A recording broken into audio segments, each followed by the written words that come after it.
बिस्मिल्लाहिर्रहमानिर्रहीम। अस्सलाम वालेकुम। मेरा नाम है जावेद। हाजिर हूँ आज एक नई वीडियो के साथ। इस टाइम मैं पाकिस्तान में मौजूद हूँ। आज ईद उल अज़हा का दिन है और मैं बनाऊँगा दम पुख्त, बिल्कुल ओरिजिनल रेसिपी और विलेज स्टाइल में।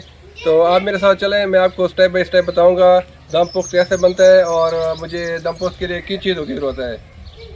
तो सबसे पहले मैं आपको बताता हूँ मुझे दम पुख्त के लिए किन चीज़ों की ज़रूरत है। मेरे पास तकरीबन 10 किलो मटन का गोश्त है और इतने बड़े बड़े पीस मैंने करा लिए हैं। और इसके अंदर मेरे पास तकरीबन 1.5 किलो चर्बी है, ये भी इसी बकरे की है। और इसके अलावा मुझे चाहिए होंगे 8 से 10 आलू और 8 से 10 प्याज छिले हुए इस तरीके से, और अदरक के 3 से 4 बड़े बड़े टुकड़े, और फिर मुझे चाहिए होंगे कोई 15 से 20 लहसुन के जवे और 15-20 हरी वाली मिर्च, और 5 से 6 मुझे चाहिए लेमन जूस। और वैसे तो दम पुख्त में सिर्फ नमक ही जाता है, लेकिन मैं थोड़ा सा स्पाइसी बनाऊंगा क्योंकि हम लोग ज़रा पंजाब में स्पाइसी खाना खाते हैं। तो मैं चूज़ करूंगा नमक और लाल मिर्च, थोड़ी सी काली मिर्च और थोड़ा सा गरम मसाला। तो अभी शुरू करते हैं असेंबलिंग। सबसे पहले मेरे पास एक पतीला है, ये काफ़ी बड़े साइज़ का पतीला है। इसको मैं थोड़ा साफ़ कर लेता हूँ और इसके धुला हुआ है इसको साफ़ कर लेता हूँ। तो सबसे नीचे मैं लगाऊंगा इसके ये चर्बी, मेरे पास जितनी भी चर्बी है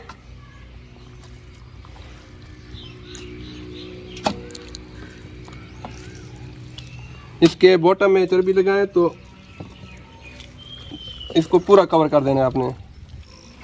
मैंने पतीले के नीचे चर्बी लगा ली है। अभी मेरे पास कोई 10 से 12 आलू हैं, इस तरीके से मैं आलू भी अरेंज कर दूंगा। आपको जितने आलू पसंद हो आप उतने लगा लें। मैंने नीचे एक लेयर लगाई चर्बी की, उसके ऊपर मैंने आलू डाले हैं और अभी मैंने इसके ऊपर डालूंगा प्याज। प्याज को आपने साबित ही काटना है इस तरीके से।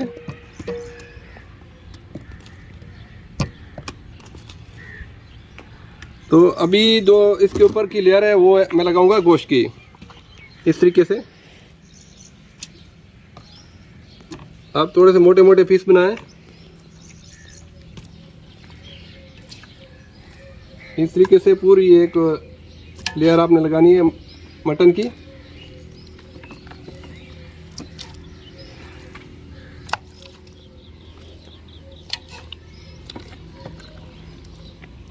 इस तरीके से अभी मैंने एक लेयर लगा ली। इसके ऊपर अभी मैं डालूंगा तकरीबन 2 टेबल स्पून नमक। आपने भर के 2 टेबल स्पून डालने, और तकरीबन 1 से 1.5 टेबल स्पून लाल मिर्च पाउडर। आप मिसाले मिर्च अपने हिसाब से डाल सकते हैं। और मैं डालूंगा थोड़े से साबित गरम मसाले, इससे बहुत अच्छी खुशबू आती है। और ज़ीरा मैं थोड़ा सा ज़्यादा डालूंगा। और फिर इसके ऊपर मैं डालूंगा तकरीबन 10 से 12 लहसुन के जवे और 10 से 12 हरी मिर्चें। और मैं अभी डालूंगा इसके अंदर नींबू का जूस।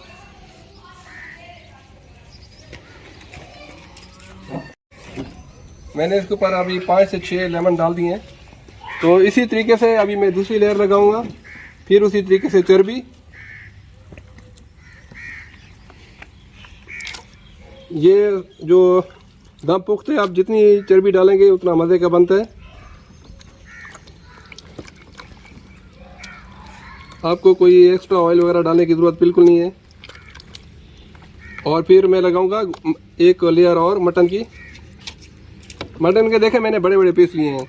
आप अपने हिसाब से अगर चाहें तो छोटे भी यूज़ कर सकते हैं, चाहे तो बीफ में भी बना सकते हैं।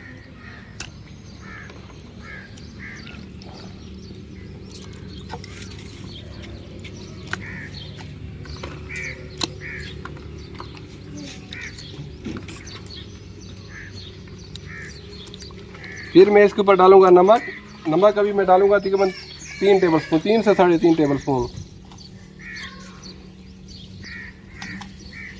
क्योंकि 10 किलो गोश्त है। तकरीबन टोटल 7 से 8 टेबल स्पून जाएंगे। मेरे पास तकरीबन 10 किलो गोश्त था, तो मैं टोटल तकरीबन 7 से 8 टेबल स्पून नमक डालूंगा इसमें। तो अभी मैं इसमें शामिल करूंगा थोड़ी सी और लाल मिर्च, तकरीबन 2 टेबल स्पून, और थोड़ा सा और ज़ीरा, साबित ज़ीरा, और थोड़ी सी काली मिर्च। फिर इसी तरीके से मैं डालूँगा लहसुन 10 से 12 जो है,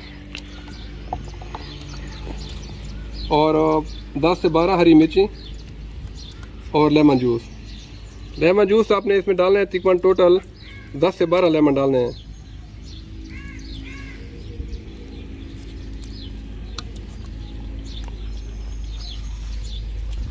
अभी इसमें जो आखिरी चीज़ है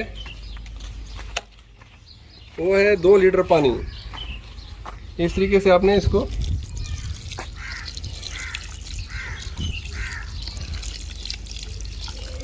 कवर कर देना है।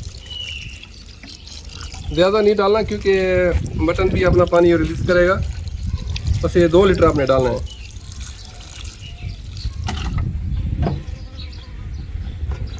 तो अभी क्या करेंगे, इसको मेरे पास गूंदा हुआ आटा है, नॉर्मल गूंदा हुआ आटा, तो इसकी मैं इस तरीके से बना के इसको चारों तरफ से मैं सील कर दूंगा इस तरीके से।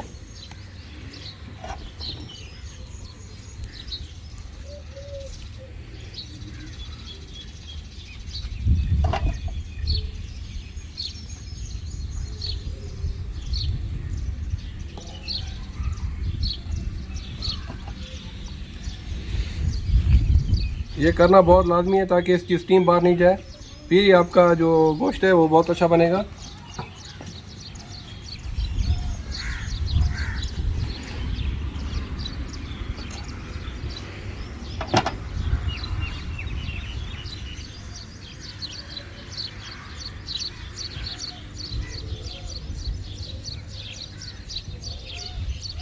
तो अभी इसको इस तरीके से पूरा कवर कर देंगे, अच्छी तरह इसको दबा लूँगा। तो उधर मेरे कोयले बिल्कुल रेडी हैं, मैं इसको वहाँ पे ले जाता हूँ।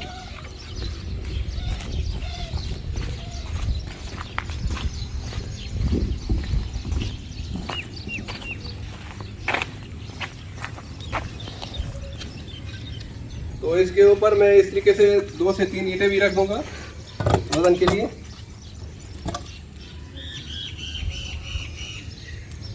तो ये हमारा दम तकरीबन 4 से 4.5 घंटे तक पकेगा। पहले आधे घंटे मैं आग को थोड़ा सा तेज़ रखूँगा, उसके बाद बिल्कुल आग को मैं हल्का कर दूँगा और कोयलों पे ये पकता रहेगा। तो इंशाल्लाह जब 4 घंटे के बाद ये रेडी होगा तो फिर हम आपको दिखाएंगे कि इसकी क्या कंडीशन है। दम पोस्त को पकते हुए तकरीबन 4 घंटे हो गए हैं। तो अभी मैं इसको खोल के देखता हूँ इसकी क्या कंडीशन है। एक छुरी ले रहे हैं आपने, इस तरीके से इसको चारों तरफ से घुमाना है, इस तरीके से काट के फिर इसको हल्का सा ऐसे, लेकिन ख्याल करना इसके अंदर बहुत ज़्यादा स्टीम होती है। बिस्मिल्लाहिर्रहमानिर्रहीम। एक साइड पे करके अभी मैं देखता हूँ इसकी क्या कंडीशन है।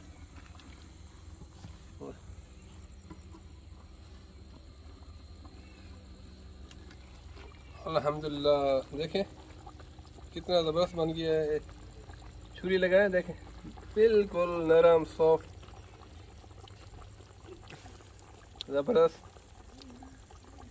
तो अभी मैं इसको डिश आउट करके दिखाता हूँ इसकी फाइनल लुक। अल्हम्दुलिल्लाह हमारा दम पोस्त रेडी है। तो अभी मैं इसको डिश आउट करके दिखाता हूँ। बिस्मिल्लाहिर्रहमानिर्रहीम। आप देखें गोश्त अल्हम्दुलिल्लाह देखें एकदम बिल्कुल नरम हो गया है।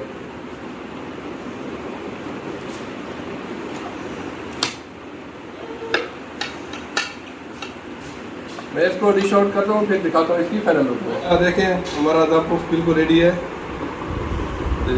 उम्मीद है आज की वीडियो पसंद आएगी। इंशाल्लाह जल्द मिलूंगा एक नई रेसिपी के साथ। तब तक के लिए खुदा हाफिज़।